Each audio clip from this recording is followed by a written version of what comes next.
Everyone, my name is Zach Shire with Joseph Tree in Dublin, Ohio, and this is a presentation on foliar and soil nutrient testing. I'd like to start off by just thanking TCIA for putting on the expo as always, and as well for doing these online ones that you guys can download. That way everybody can get CUs and everything. So please bear with me as I try to get through this as quick as possible. If you came to this one that me and Luke Shabrell did last year, it will be a little bit of a modification of it, a little change. Try and make them better every year. But I would like to credit Luke with a portion of some of the content and photos in here. Yeah, let's get started. So just a quick introduction of myself. I'm the plant healthcare manager at Joseph Tree. I have a bachelor's of science in forest ecosystem management from Ohio State. I'm an ISA board certified master arborist. I have my tree risk assessment qualification. I also did the TCIA plant healthcare technician booklet, which is an awesome book if you ever get the chance. Gets you 20 CEUs. And I'm also an Ohio certified pesticide applicator. So real quick introduction, right? Our goals. What does it mean to test? Why should we test? We're going to go over how to take samples, how to analyze, adjust, and learn your area and utilize those samples to make yourself better or your PhD section better. I will kind of start with saying that I think this is often a topic that gets made into a very complex thing, and unfortunately that's because if you really dive into it further down the list, it really is. But for our purposes, for urban forestry or arboriculture or landscape, it can be very simple, and it can be very helpful to you if you just keep it simple. Or if you want to take it to the next level, or you're interested in it and you want to learn, you can get really in depth, and you can start reading papers like this one on the screen that talks about uptake in signaling plants and how those nutrients crosstalk in the soil. And but you don't have to. Right? And that's what this presentation will hopefully give you, is a little bit of the complexity and nuance, but also some of the simplicity so that you don't have to have a doctorate degree just to do some sampling for your company. So what does it mean to test, right? Really to test is just to analyze. So that could mean a couple different things, right? That could mean just a visual inspection. That could mean using basic field equipment like a pH meter, soil texture chart, a soil knife or shovel. You could be doing things like minor lab analysis, like just a basic soil test, maybe $20, $40, something like that. You could be doing in-depth lab analysis, which could be everything from aerobic and anaerobic microbes, protozoa, nematodes. You could do in-depth lab analysis that do entire soil health scores, and those can start to get really expensive. You can go as far as doing DNA sequence testing on the species of protozoa in your soil, right? But generally we're not doing anything that crazy, but it is available. And then, beyond that, you can do controlled and repeated analyses, and that could be any of the cheaper or the more expensive ones. If you have a customer who has an estate and they are, limitless budget, you could test an area that you're not treating and test an area that you are treating, and then repeat that over time, and that way you can show them the difference. So it's almost like a miniature study on a client's property or something like that. But really, I think last year we kind of really harped on the lab analysis, and really in the beginning to test could just mean just to analyze visually or use some kind of field equipment or something like that. So why should we test, right? One, urban site variability, right? We are not in the forest. The soils are not on the soil survey. And if they are, they have a little asterisk that says basically it's random and variable. So we don't know what all of our soils are like in all the areas. Plant site response, right? So we should test because every plant is individual, just like humans. So if you have the same species and the same size and the same site, that does not mean they're going to respond the same way. So testing helps with that. It's in the standard, right? So it's in the ANSI standard to test. That does not mean, like, on the last slide I said, you don't necessarily have to spend a bunch of money to test immediately. But if you're going to continue to do the same treatments, specifically with synthetic fertilizers or something like that, or heavy soil modification, according to the standard, you really should be testing via lab at some point in that process. And we'll go over later maybe how to do that properly. And then obviously to work with nature, right? So unfortunately, we are not in a completely 100% natural environment that has not had any human interaction, but we do want to work with nature in the way it works the best. And so we'll kind of go over that a little bit. So urban site variability, right? We've all seen this: concrete, stone, rock, something, right? So the soil across the street might be different than the soil right next to the worker putting concrete down, because concrete is a chemical and it can change how the soil responds and acts, right? We also have human interaction, like planting and leaving things like twine and wire on trees, right? So a soil test is probably going to tell you a little bit about that tree, but it may not tell you everything. So that's where you may be going into something like foliar testing, or just simply this is a visual inspection, right? You're visually inspecting that tree. You'd be surprised how many people go up to a tree, look at the canopy, and never look down, and you've found at least the majority of your problem right there without any testing. Things like this, right? We don't see soil like that too often in the forests, at least not if it's outside of the desert. But this is in a temperate climate in Ohio, in the city, right? All this rock and everything build up around that tree. So, and then we have other issues where maybe the soil isn't that bad, but you have a reduced amount of soil. So now you're wondering, okay, if the soil's good, is the tree actually getting everything it needs? And this is where testing can come in. So plant site response, obviously, right? So those trees are next to each other and they're obviously not handling the same situation the same way. It's also in the standard. So here's the A300 flow chart, right? So you are defining your objective, you are performing a soil or, that also should say performing a soil or tree assessment. You're selecting some kind of practice, you're developing some kind of specification or treatment plan, you're providing that treatment, and then you should be going back to that objective process again and restarting that the next year, especially if you're working on health management, right? Management would imply long-term or over the course of time. Right, so we also want to work with nature. So again, right, we have this big, beautiful Baroque, and it at one point loved this area, and then it became developed, and it got all this soil on top of it, right? So I do not need a soil or foliar test at the moment to understand that that is a problem. Okay, so let's fix the big problem, and then maybe we could do a lab analysis of the soil or foliar stuff maybe a little bit later, right? So we ended up taking about 8 inches of soil off that mounded area that was up by that Baroque and established a mulch ring, right? So now this, may not cure the tree forever, but I can guarantee it's going to do something positive for the tree, right? And again, we don't need soil or foliar sampling at a lab analysis for this. It was a simple soil knife and shovel, and I got about a half an inch before I hit massive rocks and compacted things. I couldn't even get a soil knife in there, and I was like, okay, well, this is obviously my first priority and problem.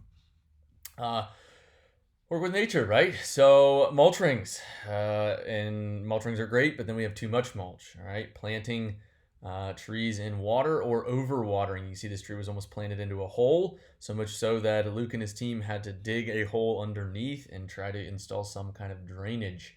But you can already see the sprouting on the tree right there at the base. And then, you have another tree that was planted in a wet, soppy field, right? This is where, as arborists, we should maybe think about this before we do things like this, or we should inform our clients that maybe we're not working with nature and that putting money into testing and fertilization is probably a act in futility in these situations, right? So we have other issues like this nice sugar maple. At one time it was nice, and then we dumped all the snow and ice on it repeatedly year after year, and then it just starts going downhill until you get dieback. Right? You don't necessarily need soil or foliar analysis in this situation either, although it may help depending on whether you feel like the tree would be savable or not, right? And then later it just keeps going and getting worse, and it gets all pruned out, and now it's dead. So why should we test, right? Urban site variability, plant response, right? Everything we just went over, but also professionalism, right? So we have this awesome print off from A&L Great Lakes Laboratories. I think even the best arborist, when they're talking to a client, is talking from a biased perspective because you're kind of trying to sell your client on something. And so when you, as the company, pays for this, or the person pays for it, and they see this third party, relatively unbiased company or lab, lab always indicates science, which means smart, right? Or that's the way our brain thinks of it. And a customer sees this nice lab print off of this, it inspires trust, it inspires confidence. It makes you look like you know what you're doing, like you're professional, right? In the tree care industry, sometimes has problems with professionalism because it's relatively unregulated, and you have any guy with a chainsaw going out and chopping stuff down or telling them their tree's dead. So this just helps reinforce that professionalism side. So let's get into how to sample, and then we'll go what to do with those samples. So how to sample, there's a million ways to sample, some practical, some not practical. If the city is worried about these trees and they have this huge hole, maybe you already have a way to sample, or maybe you talk to them about working with nature and maybe sampling isn't needed. Here's some soil science sampling pits. I doubt anybody's going to be doing that unless it's some large project. While they're working on this drainage team, Luke and his team could easily just take a soil sample from that. But, generally we're working in the urban area. We're looking at practical, easy, and quick methods to soil samples. So one of the ways I test or analyze soil without actually taking a core or anything is using one of these little chain rod links from the forestry departments, and you can test for root decay, you can test for soil compaction, just a basic introduction to that. You can also use the steel probes that you can get, like the little bully tool probes.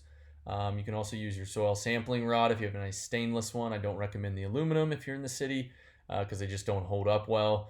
So spend the money on the nicer stainless ones, or use a different kind of soil sampler. So you can test for compaction with these, especially in mulch beds, depending on the soil moisture.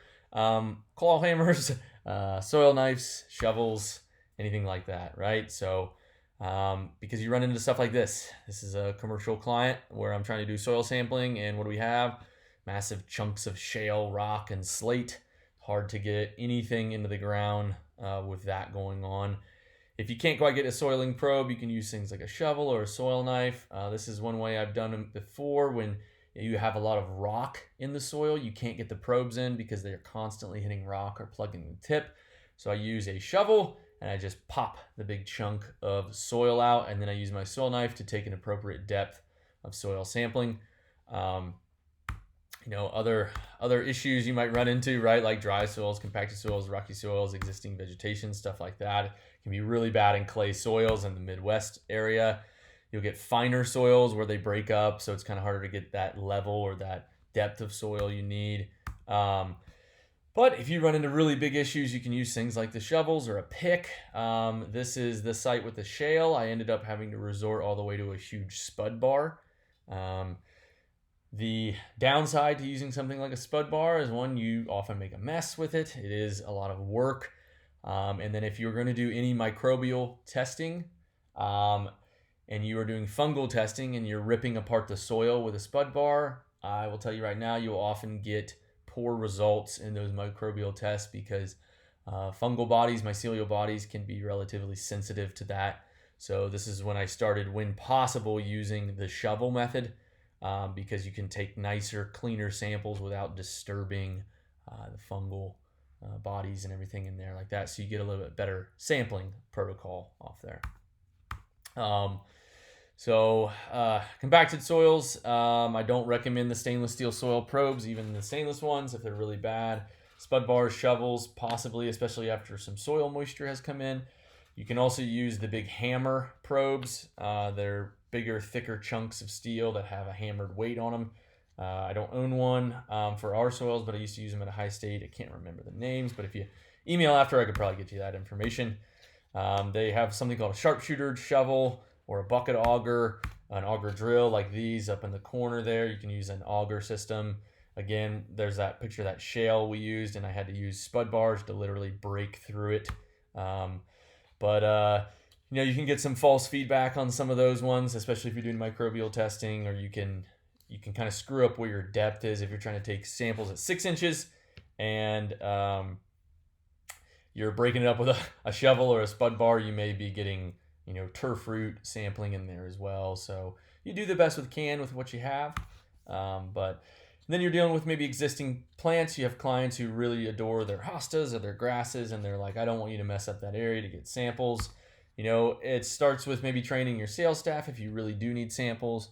Maybe talking to the customer about how assessing soil for their 80-foot oak tree is maybe a little bit more important than perennial hostas, or maybe compromise to try to get rid of one hosta that maybe is the worst looking one, and do some sampling that way. Otherwise, you may not be able to get accurate information. So where to sample, right? Try to think like a tree. You got to think about separate planting sites or separate sites for the urban soil issues we have. Splitting the sample sites up, especially like front yard to backyard. But thinking like a tree, right? Where are the roots? The roots are going to be in the soil that is causing the problem, if it is a problem. And all the nutrients, if it's not a soil problem, are still going to be residing in that root zone if you're worried about the tree health, right? Again, we're not soil scientists. We're not really worried about the soil itself. We're worried about the soil and its effect on the tree. So we need to be taking soil samples from areas that are affecting the tree. So I do not recommend taking soil samples right next to the trunk. You're going to get a lot of fibrous root there, and the rhizosphere is going to be a lot different.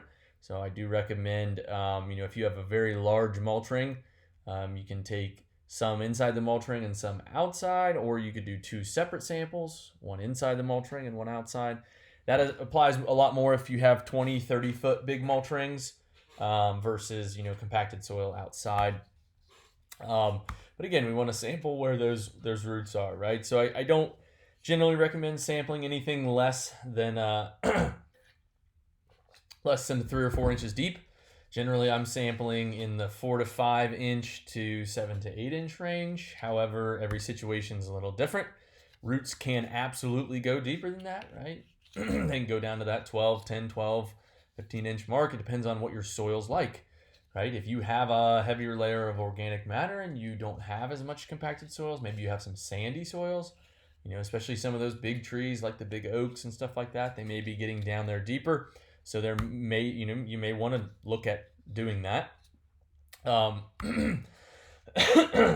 When we think about median-based trees or street-based trees like this, where are your roots going? You can see here that they're really favoring this mulch area and they're going down a lot deeper. So maybe you should be testing in maybe a different area or deeper than maybe you normally would.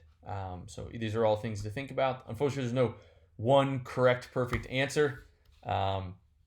Separate planting sites, right? So remember the urban soil variability. So if this was the tree you were testing and, this was a new sidewalk getting put in and there's tree roots over here, you might think about splitting that up, testing each site just to see if they're the same or if that's been impacted. Things like compaction or a change in the soil is going to change everything from pH to nutrient availability to microbial activity, right?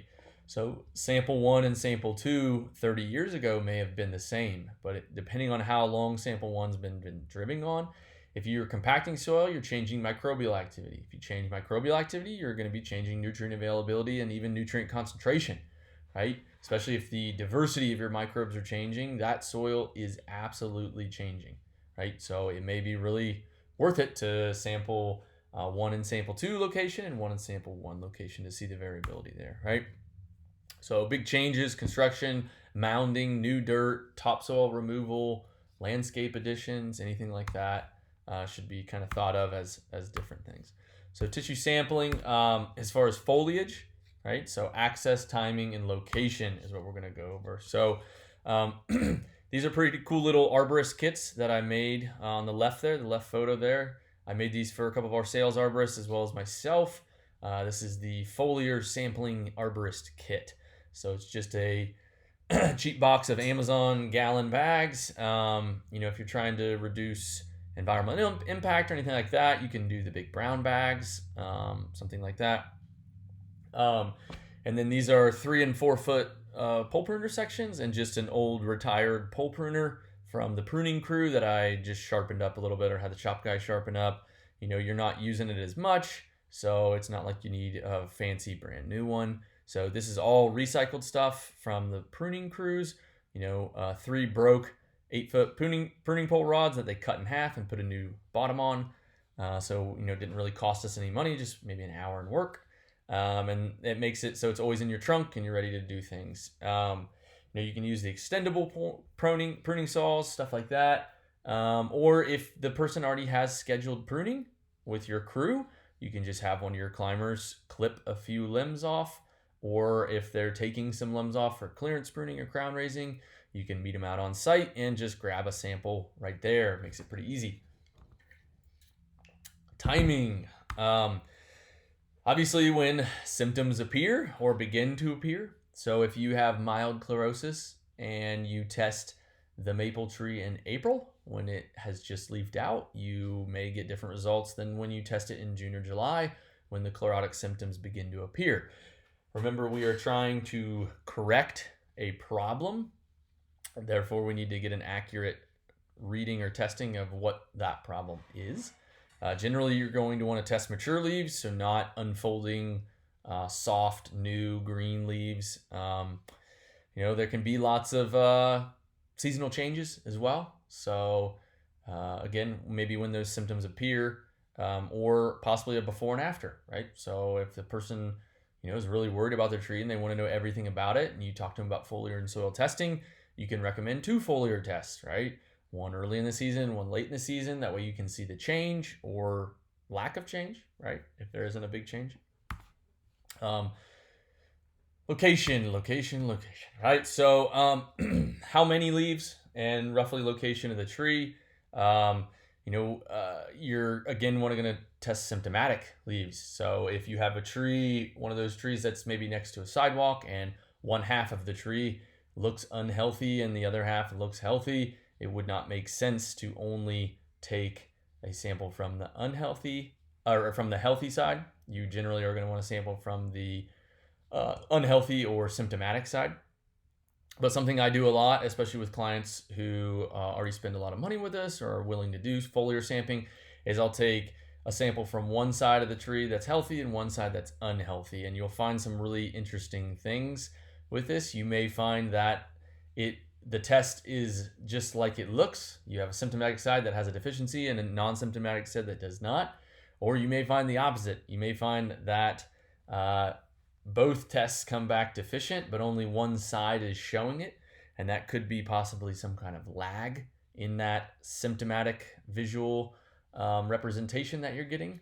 Or if you're treating it, it may be the opposite, which is the leaves are responding to the treatment, but what you're seeing visually is taking a little bit longer than the actual nutrient composition there. So generally, when we take leaves foliage tests, I'm looking at somewhere between a half a gallon bag full and a 1 gallon full. It doesn't need to be stuffed full. A couple small clips around there, and roughly fill half to 1 full gallon bag, and that works pretty well for us. I've never had one of the 3 foliar sampling labs we've done tell me it wasn't enough. Obviously, we want to avoid any mechanical damage, so you want to take nice, clean pruning cuts. The smaller, the better in general. You're not wanting to take off 1-inch branches for simple foliar analysis. However, if you are doing disease testing, and that disease is a vascular disease, they may actually need you to take some branches that are up to 1.5 inch. So think about that too. Other issues, right? This is where we get into what I talked about, not necessarily having to do a lab analysis and pay money, right? As arborists, we need to be diagnostic in our mindset if we're diagnosing tree health problems. So what's the moisture like compared to the weather? If it's been raining relatively often, but not too much, and you have super dry soil, you probably have a problem with moisture in that area. Or the opposite. If it has only rained once in the last 2 weeks and it's warm out and you have soggy soil, you have a saturation issue, right? Also think about root deficiencies, right? I can't count the number of trees I've tested that have a perfect lab foliar analysis, a good soil sample, and they still are dying back, right? So maybe you have a rooting issue of some sort, girdling roots, something like that. And then obviously improper planning. I've already kind of showed you that a little bit. But here's a really extreme example of this, right? These trees, I'm not kidding you, looked absolutely phenomenal. These were Freeman maples that looked great, but one started to die and another started having dieback and then early fall color. Sure enough, I dig down 2-3 inches and there's too much soil on top. And what do we see? They never took any of the twine wrapped around. So we took these off. There's about 20 of these trees we remedied, just took all this off. We were not able to get everything out, but in general, they have been responding well, and we haven't done a single foliar soil sample yet. We're kind of waiting on organic soil amendments, and probably this year, next year, we'll start doing testing. So again, improper planning like that, right? What to do with a sample? So you obviously want to remove non-soil material out of soil samples. You want to attempt to break up big clods.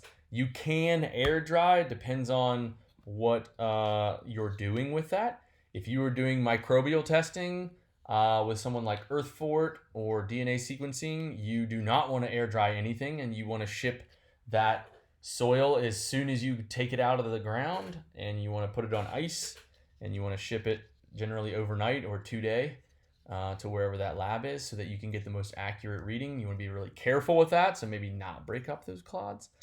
However, if you're doing an analysis of pH, bulk density, stuff like that, you might air dry it a little bit or make sure it's not soggy wet, or just take the sample when the soil isn't super wet, and then you're going to want to package properly, right? So depending on what sample lab you're doing or what they want to see, you may use these soil sample bags. We've also done samples in garbage or plastic bags before as well. However, one of our soil sampling labs is an hour away from our shop. So when we mail it, it's almost always there the next morning.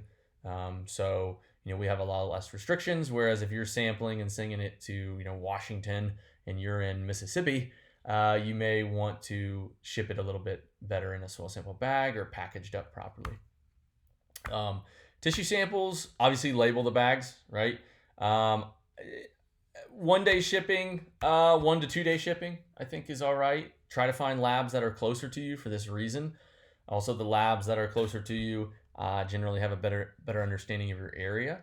Foliar samples absolutely should be refrigerated if you're not going to be able to ship them, right? So if you take the sample on a Friday, put it in a bag, please do not close the top. They do need a little bit of air, but they shouldn't be completely open. So this is where I really like a plastic bag. So you use the gallon bag or paper bag and you seal it up, or with a plastic bag, you leave a little gap for some air to get in and out, and you put it in a refrigerator. Come in Monday, should look pretty much like it did on Friday, and then you can ship it out that day. So always label well. Not just for the lab, right? You're not only labeling for the lab, you're labeling for yourself, right? When I first started doing soil sampling, I would label something really weird, thinking it was just for the lab. They would give me that sample analysis back with whatever I wrote on there. And a year later, I look back and I was like, what the heck was that? There's no indication on the sample notes for what it was even for, just maybe like a customer name. It was harder to find it. So I started sampling and labeling things with a little bit more indication, and then putting those lab numbers and stuff like that in my notes, and it was a lot easier to keep track of. A simple Excel file or Google Docs file will do that for you. Lab forms. Again, which lab to use. Again, try to really use regional location unless you're doing something very specific. Always call the lab. I recommend calling or emailing the lab before you ever start testing, and just ask them what they offer, what they specialize in, how you can get a better sample for them, what they want to see on the lab forms. It's just going to make your life so much easier, and it's going to make those results better for you guys. So we've kind of gone through most of that, but back to our presentation outline, right? The goal is understand why and how to utilize testing to improve your plant healthcare section and our industry. So remember which we're going to go over which test metrics to choose. Okay, how to analyze those tests, finding trends, and maybe follow up and fine-tuning treatments. Okay, so again, I kind of already went over where to test, but just to give you a little bit of an example of different places. So I use Spectrum Analytics because I'm in Ohio, so it's in Ohio. I've also used Waypoint Analytical in Virginia, A&L Great Lakes Labs in Indiana. You can also use your state universities.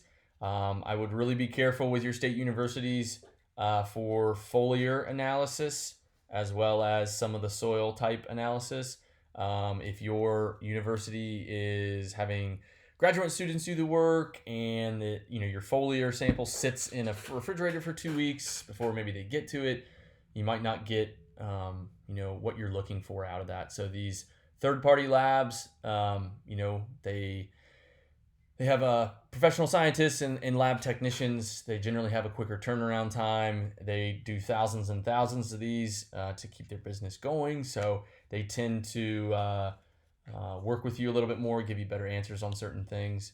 One thing I do use state universities for is disease testing, because the pathology labs usually have super nice, high-end, expensive equipment and lab resources, and the testing for disease at Ohio State is relatively inexpensive. I think we pay about $25 per test. But again, and then like we said, develop a relationship, right? So I've developed a really long-lasting relationship with Spectrum Analytics. I use them a lot. I talk to Bill, the main guy there, quite often. And over the years, we've developed a great relationship and partnership, and we talk back and forth somewhat regularly on topics that even have nothing to do with any of our tests, to bounce ideas off of each other and stuff like that. So absolutely, please develop a relationship with your lab. It can be really helpful. If your lab appears that they want to not have a relationship with you or help you out, find a different lab or call a different lab and talk to them, right? They should be helpful because this is a complex and nuanced topic like I talked about. So developing a relationship with them and getting someone who can really help you out is going to be huge. So compare testing facilities. I always recommend doing this. You don't need to compare a ton, but you compare two back and forth. Call them or email them, ask them why they would do one thing over another, or how they test one thing, or why their lab had super high manganese and the other one didn't. Remember, there's not really a big standard with certain nutrients. So it's important to understand where their metrics came from. It is important to remember that foliar and soil analysis is often comparative, meaning it is not a objective one-time test that tells you everything you need to know, right? Oftentimes, foliar and soil analyses are used more comparatively. So you test once, you do something, and you test again, and you see the change in that. And obviously not always, right? I mean, if you have a severe iron deficiency in a big oak tree, that's going to show on pretty much everyone's test, right? And so that's an obvious indicator. But one test may say 20 ppm and the other says 50 ppm. Well, they're both extremely deficient and they may be tested at slightly different, right? So which metrics to choose? I think for soil, the minimum is going to be all the macro micronutrients that are available on a normal test. If you have to pay extra for things like nitrates and nitrites and sulfur, generally you may not need to do that unless you want to. CEC, organic matter, and pH. I think a lot of people leave off organic matter and pH. I find those extremely helpful and important, almost mandatory. CEC, depending on where you are, you may leave it off or on. That's kind of up to you, but initially I think you should always put it on there. You can see up in the right-hand corner the soil texture relationship, right? So CEC is generally a metric used to determine the soil texture. They're closely related. So if you have a CEC of 5, chances are you don't have very much clay in your soil, at least comparatively to something like a clay loam. However, if you know that you have a clay loam and your CEC comes up as 14 or 15, which is really, really low for a clay loam, you may have some kind of other issue in there, right? So CEC, don't think it's going to change constantly or you're going to be able to change the number. It's just a metric used to kind of see where your soil texture falls. So other things you can do: soluble salts, nitrates, carbon to nitrogen ratios, buffer pH, bulk density, base saturation, all these other things. Every once in a while, bulk density is really helpful. The other ones only in certain situations. Soluble salts is helpful if you have a roadside area where you feel like the road salt is really causing a problem. For foliar, there's pretty much macros and micronutrients. I would generally recommend doing all of them, right? Most of the deficiencies we have for like chlorosis are going to be micronutrient related. However, you still want your macros because you want to see where the NPK lies in that foliage. So other things you can do is you can get nitrate meters, plant sap meters, or chlorophyll SPAD meters. Those are going to be things you buy on your own that you can test, and they can be very useful, but generally for the normal arborist that's just doing some testing here and there is maybe a little too much. So there's a SPAD meter being used on corn, but you can use them on trees as well. So soil metrics, again, macro micros. Chlorosis is often due to micronutrients. It's important to see some of the relationships between those. It's a little bit to learn all those ratios, but you can over time with some of those research articles or books, something like that. Oftentimes in soil, nitrogen isn't listed because there's 4 different forms and they're constantly changing. However, you can pay to get some of the nitrogens tested. CEC is observatory only, really. It's like to assist you, especially if you already know what your soil texture is, or if you don't know what your soil texture is and you don't want to pay for it, or you don't know how to get it. You can use CEC to give you a rough soil texture value using the chart I showed. Organic matter, right? In my opinion, the biggest single predictor of overall soil health, especially in the urban area. There are some mild exceptions to that, but generally that's going to be, to me, the single biggest predictor. It's also going to be the single biggest predictor of response to treatments, as well as severe weather issues, stuff like that. So every percent organic matter that you can increase, the better that tree is going to respond to things, the better that tree is going to withstand weather issues, everything else, right? So pH, low, high is really all I'm looking for. pH doesn't really tell you anything crazy. It just tells you what problems you might have, what deficiencies you could have, things like that, how that's going to respond, things like that. So other soil metrics. Microbial testing, I think, is very underutilized. I think it's something the industry needs to use a lot more of. Things like the Solvita microbe test, soil microbiometer, which is an in-house test you can do. It is newer. I still think it needs a little bit more research to fully back it up, but the research originally done on it is correlated to lab testing. It can tell you my overall microbial health if done consistently and properly. Then you have things like soluble salts, right? Again, roadside impacted areas, you can do things like that.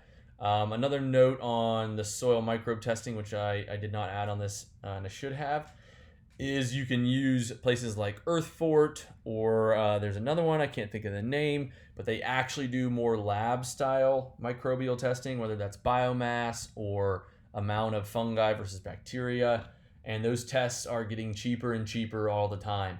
Okay, I think Earth Fort's lowest test, which gives you some basic soil parameters and bacteria and fungal populations, is about $50, which is very affordable in the testing world, right? So bulk density basically is going to tell you that compaction, how much compaction you may or may not have. Here's that soil microbiometer. This is an app on the phone that you're doing. It gives you a read off, 128 UG. That's like the biomass reading, and then it gives you a fungal to bacterial ratio, right? So if you're in turf and you're 1% fungi, 99% bacteria, that is not as beneficial to trees as if you were to have this 11% and 89%, something like that, right? So analyzing tests, all right? This is going to be one of the tougher categories to learn over time. And it's something that the more tests you do, the easier it becomes to analyze because you have more information for your area, right? So, but we need to understand first, are we treating the soil or are we treating the tree, right? We are rarely directly treating the tree itself. Exceptions would be nutrient injection or girdling rootstuff. We are generally always treating soil, right? However, the end result is tree health or improved tree health. So this is where foliar testing, in my opinion, should be pretty much mandatory if you're going to do a soil test. So, for our protocols, we are generally going to prioritize foliar testing, and if we can, or if the client wants to pay, or we can pay, or however it works, we'll do soil testing on top of that, right?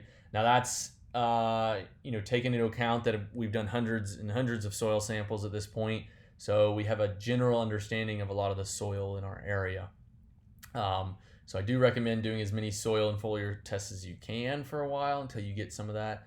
But again, the improvement we want to see is in the tree, but what we're actually treating is the soil. So we do need to see how the tree is responding to that soil, and we only get that through foliar sampling. So how to analyze tests, right? First three things I'm kind of looking at is the pH, the CEC, and the organic matter, right?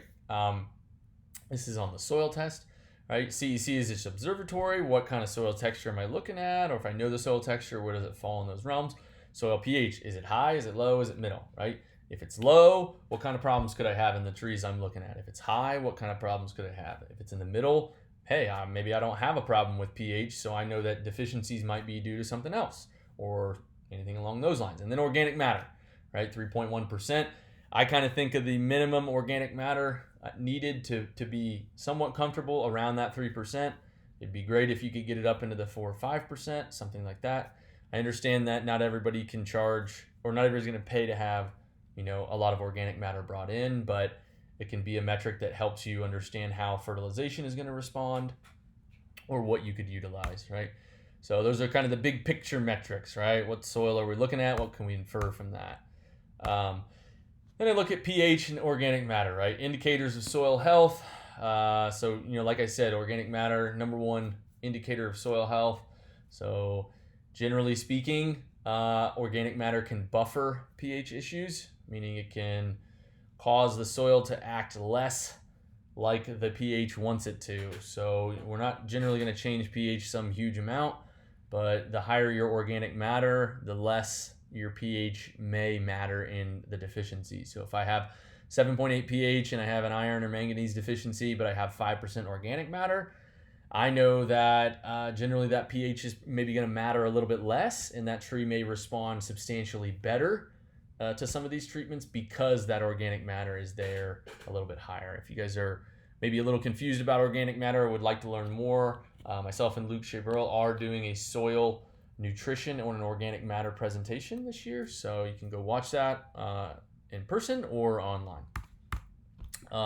CEC, again, indicator, or not really an indicator of soil health. It's a management tool.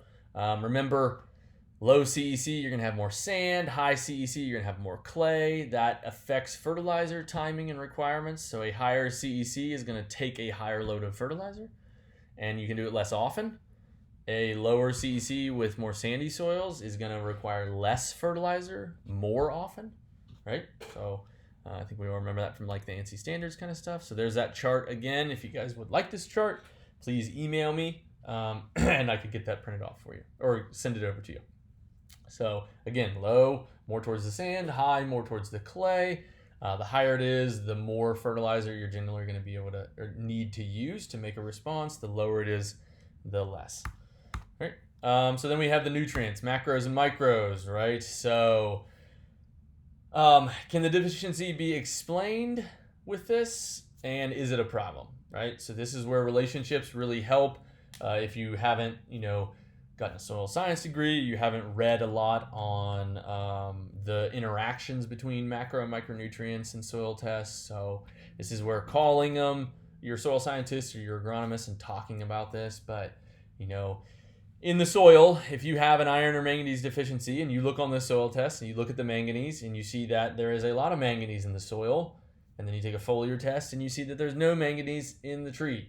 Why is that, right? Well, maybe that's because your soil pH is high or your iron is really low, and so the tree needs iron and manganese together, and so it's taking up less iron and therefore it's taking up less manganese. It might be less than it needs, something along those lines. Maybe there's a different nutrient suppressing the uptake of some of those, right?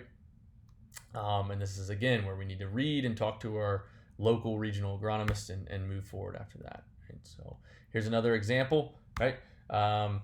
estimated nitrogen release, right? So they don't actually do a nitrogen test in the soil in this one, but they do give you an estimated nitrogen release, and this is based off of the amount of organic matter. Again, this is why I'm talking about how important organic matter percent is. The higher your organic matter, a lot of your natural nitrogen comes from that organic matter. So the higher your organic matter, the more nitrogen release, which means the less fertilizer, synthetic nitrogen you'll probably need, right?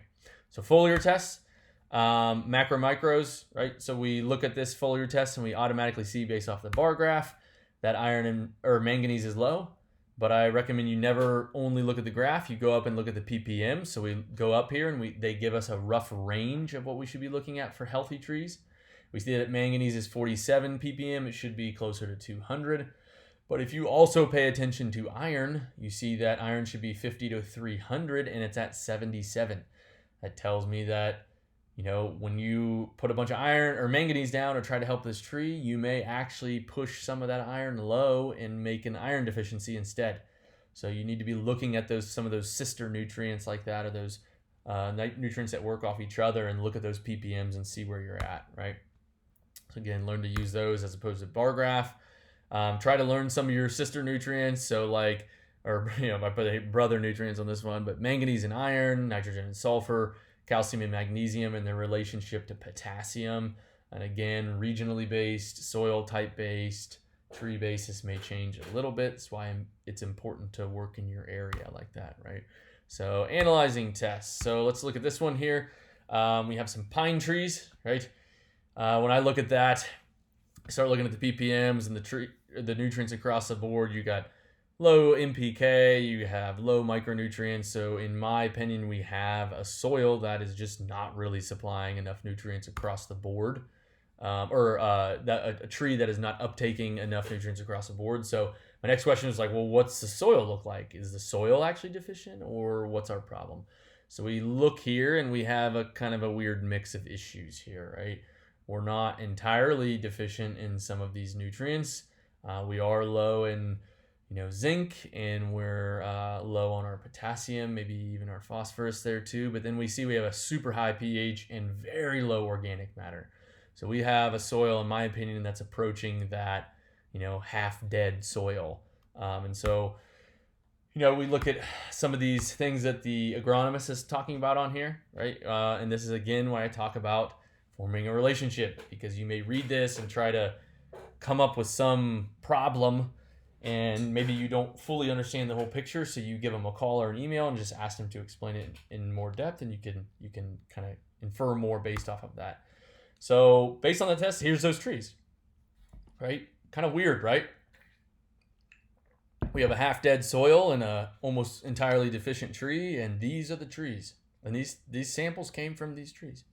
The reason we got called is because we kept getting a couple pines. You can see one behind there that just died within a week, and they look totally brown. So they're just like rapid white pine decline, like boom, gone, right?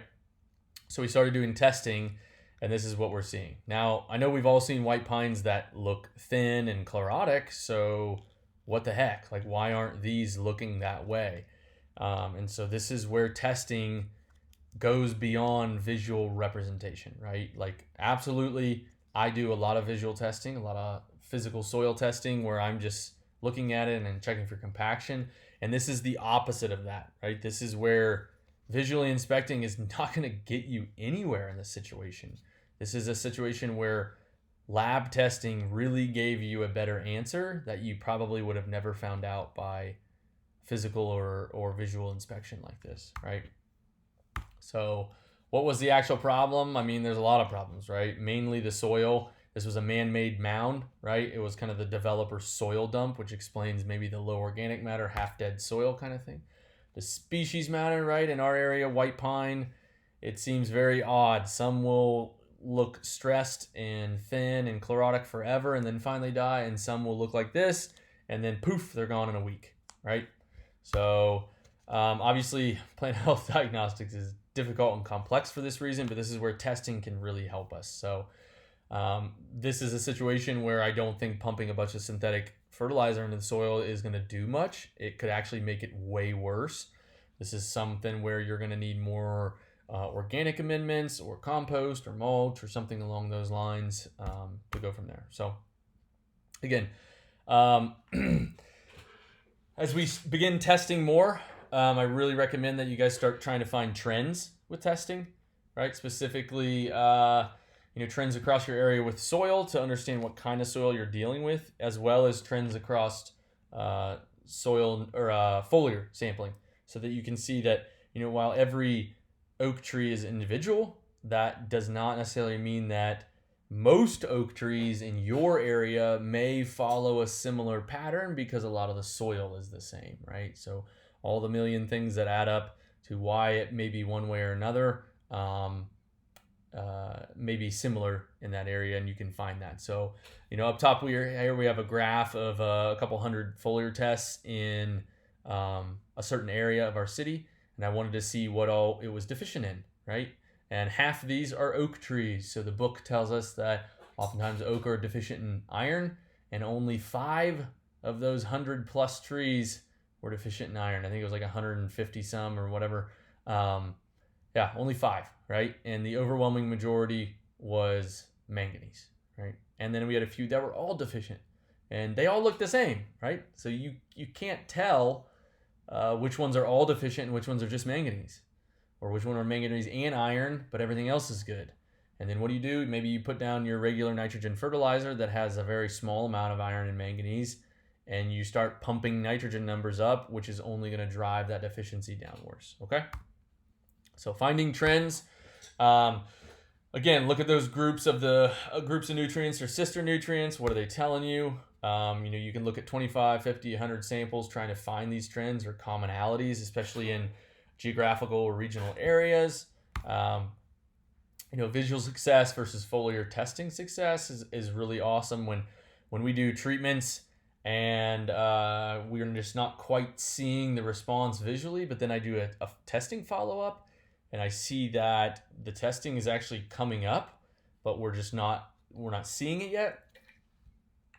And then you start to realize that, hey, I've done 10 or 15 tests on sweet gum, and every time we treat a sweet gum, the testing increases or improves before the visual representation of the tree improves. So that may give you a better way to help clients and set the expectation. Hey, these sweet gums, we treat them successfully, but they take a little bit longer for you to see those results. So you may be looking at 2 or 3 years and not 1 year or something like that, right? So just little things that might help you.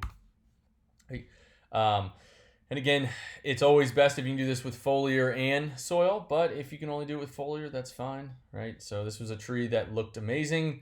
We had treated it a bunch, and it was kind of the opposite, right? It looked great, but the foliar sampling still wasn't kind of up to snuff.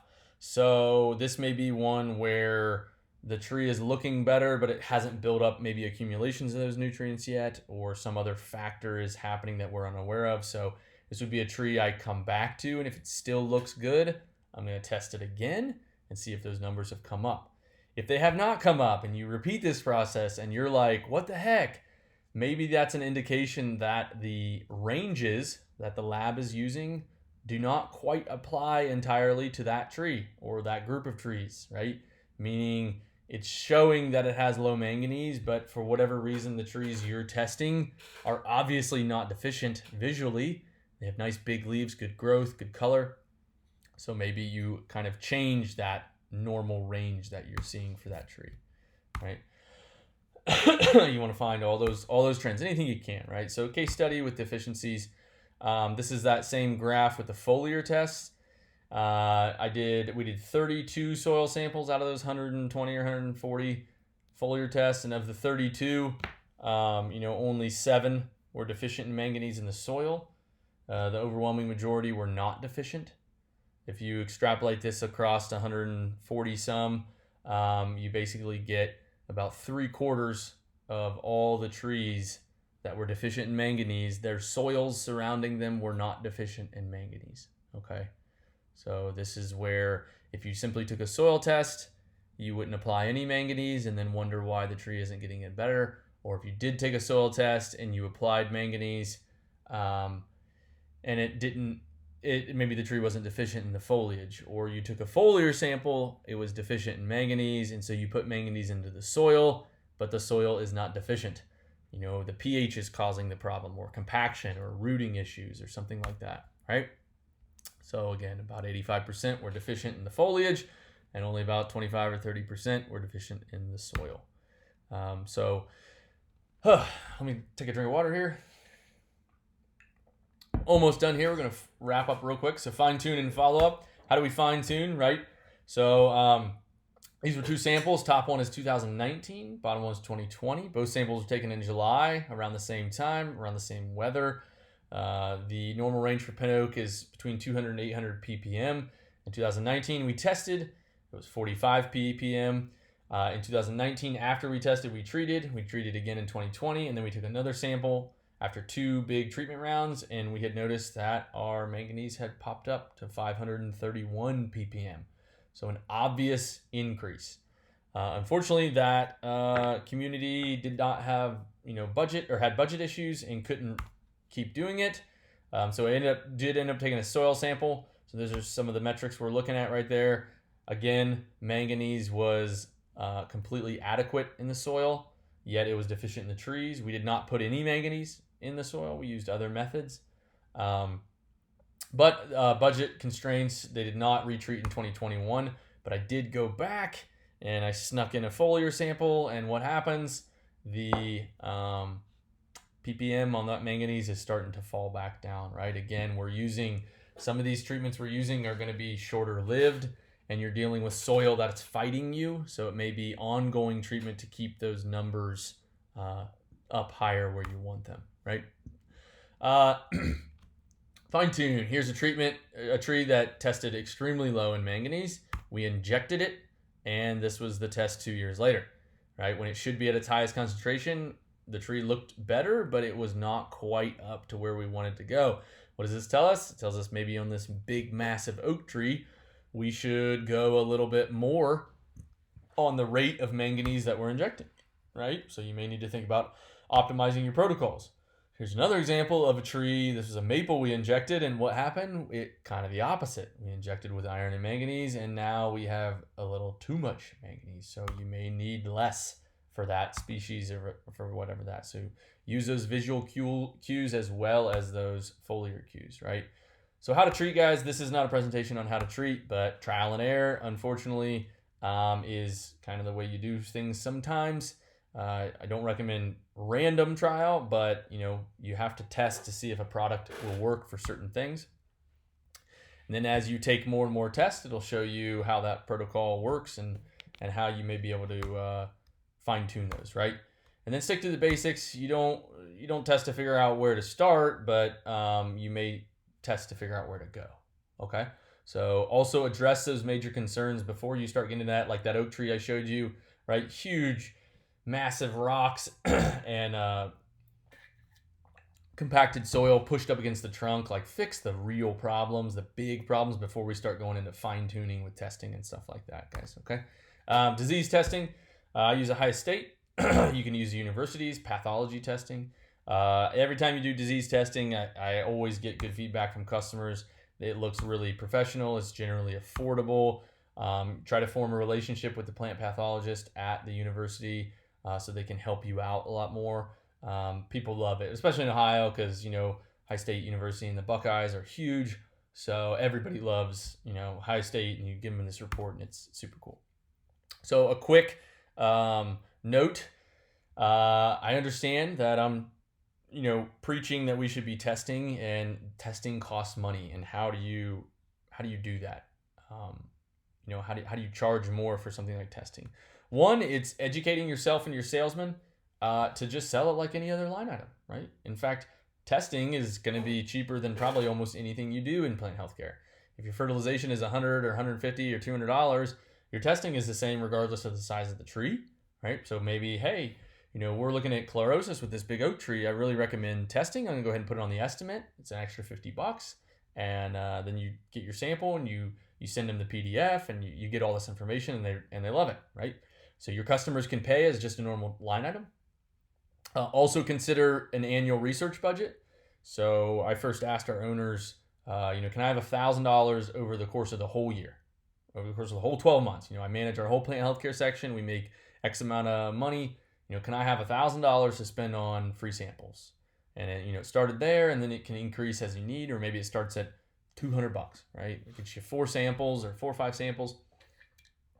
You start there and just go somewhere. So as far as paid testing, it's just important you guys start somewhere. You don't have to do it on every tree. We don't do it on every tree, but doing nothing is way worse than trying to just get 1 or 2 in the whole year, right?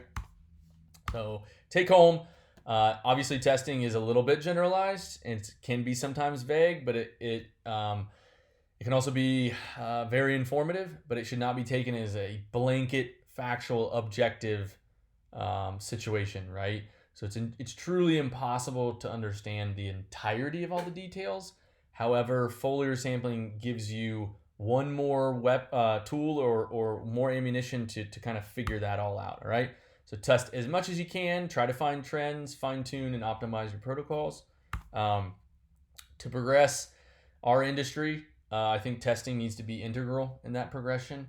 I would never argue for testing every single tree or every single site, but it needs to be incorporated into plant healthcare as a regularity across our industry for us to really push forward and become better. And then again, it's in that ANSI standard. Obviously, the standard doesn't specifically say you have to do lab analysis, but we need to change our mindset on how we view testing and analysis and incorporate lab analysis when appropriate. All right. So thank you guys. I really appreciate it. Please email me. Email anything you want. You want to chat, you want to talk. I love talking to people about all this stuff. So I can get you anything from the presentation or the charts or the pictures or whatever. Follow us on Instagram, Urban Forest Specialists. That's our company Instagram, ran by our amazing owner, Dave. He does as good a job as he can. So anyways, if you guys have questions, let me know. And thanks again. Bye.